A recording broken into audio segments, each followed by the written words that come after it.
keep going, keep going. Swear to God, if they pull me over, I'm blaming. Guys, we are rushing. I've got everything. Phone, keys, wallet, dogs in the car.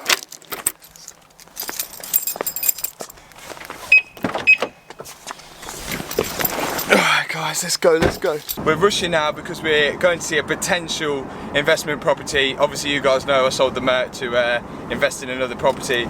We're heading there now. We've got to be there by 2:30, that's when the estate agent's meeting us there. It's now 2:20 and we've still got 15 minutes left of the journey. It's not looking good. Let's hope we get there on time, guys. And then we'll check back with you when we get there. Unfortunately, I can't film the property that we're going to go around because, I mean, although it's empty, it is someone's house, so I can't be sort of disrespectful and film all of the stuff in the house. So unless we get it, which hopefully we will get, then I will walk you through that, and that'll be another series on my channel anyway.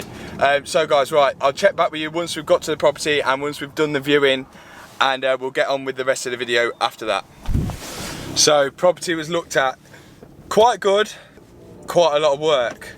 So if they're willing to accept quite a low offer, then we'll be in there. Was going to go get an exhaust done today just to make it a little bit louder, just take out the resonator, but because we went to look at that house, it's took up a bit of time, so I'm not really going to have much time today. I know you guys are probably interested in the running costs and if you're looking at owning a TT. A short video on the running costs and how much it costs to own a Mark II Audi TT 2-litre FSI. Now I know guys I was going to explain to you guys the running costs of the Audi TT, but I thought it'd probably be much better for Hannah to explain the running costs of the Audi TT because she owned it for much longer than me. So we're going to get in the car, we're going to go drive to a skate park, and Hannah is going to explain the full running costs of the TT. So let's get inside and let's go. Right, let's first get the dog inside his bed. Stay. Stay there. Stay there. So, obviously now we're driving to the skate park. It's a bit windy, the weather's a bit bipolar, it's a bit of raining, bit of snowing, bit of sun, so we don't know how it's going to go. Oh, there's a copper. Oh, we've got no brake on. Oh my god. Oh my god. Keep going. Keep going. Swear to God, if they pull me over, I'm blaming this on you. Keep going. Okay. We're safe. We're safe. We're safe. I was literally panicking. Where's my plate? Okay. Put the number plate in. So, if you're watching this, you're probably wondering how much it sort of costs to own an Audi TT Mark II. Obviously, you probably saw the videos in the past of me fixing it, repairing it, and now Hannah is driving it again, which is, she was the previous owner until she crashed it.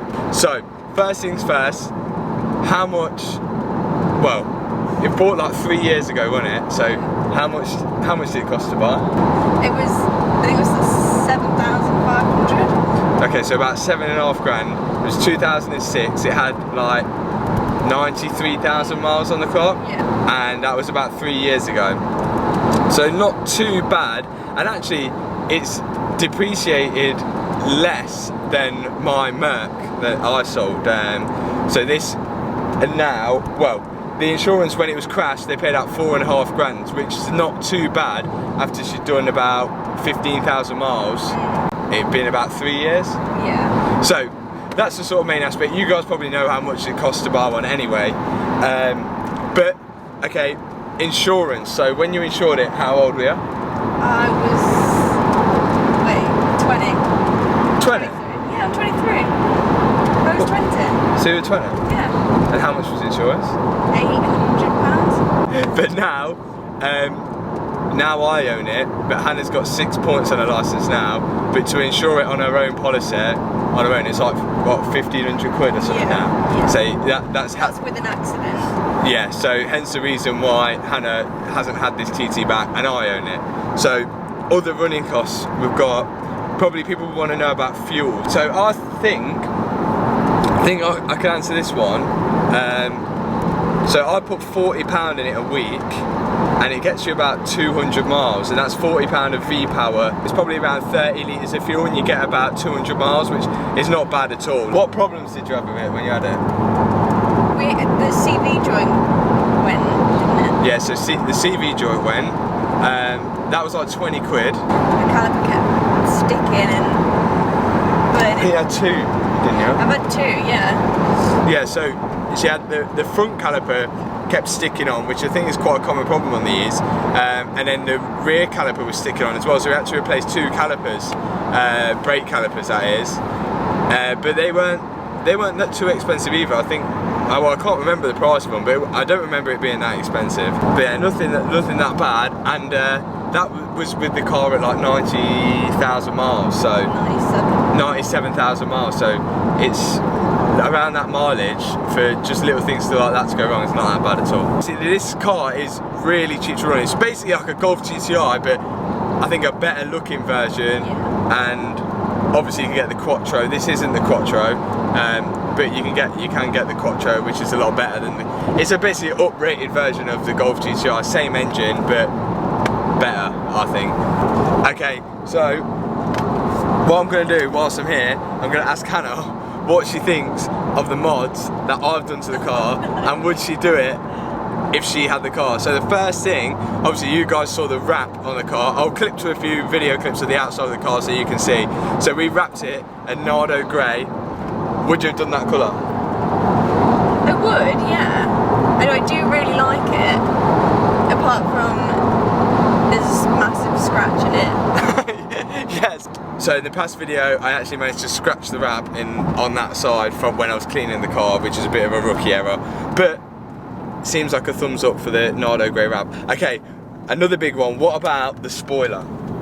I would have the spoiler, but I wouldn't get a cheap one like you did. Like, I don't like the colour of it. What? Well, no, it looks like matte black. I don't know, the colour just looks weird. Like, I'd rather it be more glossy. Well, yeah, it was like a £150 spoiler off eBay. And I'd have bought a better one so that light didn't come on. Yeah, and we have got the spoiler light on still. The regular viewers will know about that spoiler light, but we will fix that. But yeah, obviously the rear spoiler, as you can see in the back, I think that changes the car, but she's saying she don't like the colour, but yeah, I guess I had to paint it myself, so it ain't great. What about the Rolls Royce lights? I don't like them. She doesn't like the lights. What? When do you ever use them? Look at that. That is just a sick. So just if someone gets in the car and then like they think, oh, this is a sick car, and then you press the button, and then you can be like, yeah. Thumbs down for the lights, but if you like them, put a thumbs up. What else have I done to it? Oh, I've lowered it. So already. No. Already no. The car's been lowered on H&R springs, which I think makes it look sick, but why no? Because it looks good, but I don't like the ride on it now. Like, it was harsh already, but it just feels like clunky when I'm driving it. Right, so it is quite bouncy, and I am trying to hold the camera. And it is quite bouncy. It's more rigid now, but I'm used to that. But obviously, but it does look good. Yeah, it's just a lot harsher, like she says. But again, another down point on the lowering. So we've got the TTS grill on, or TTRS grill. What about that? I said that in remember the last video we did? Oh yeah, so the video. I wanted to do that. Yeah, so the video that we did before with Hannah, where 5 things I hate. Well, yeah, the 5 things she hates. She did actually want to get that grill, but I beat her to it. So that's a big thumbs up. The grill does change the car massively, and do get a lot of questions about how I fitted the grill and everything, but I didn't actually make a video on it. I should have really made a video on that. Other than that, I've not really done much else to it. Oh, I know what I don't like. What? The noise it makes every time you lock the car. Oh yeah, so now when you lock the car, obviously we've got the beeps when you lock it, which we did in the Carly video, link top right corner, and now it beeps, which I think's sick, but Hannah hates it. She thinks it's an old man's car. But yeah, other than that, that's everything, and hopefully we've covered most of the running costs. If you guys have any questions about the running costs, or you want to know something a little bit more about owning the TT long term, put in the comments below. But other than that, I don't think there's much. I think we've covered most of the running costs. It's really quite cheap to run. But guys, thanks for watching. Make sure you click subscribe. Peace out. Painting you a picture of the feelings that you never did.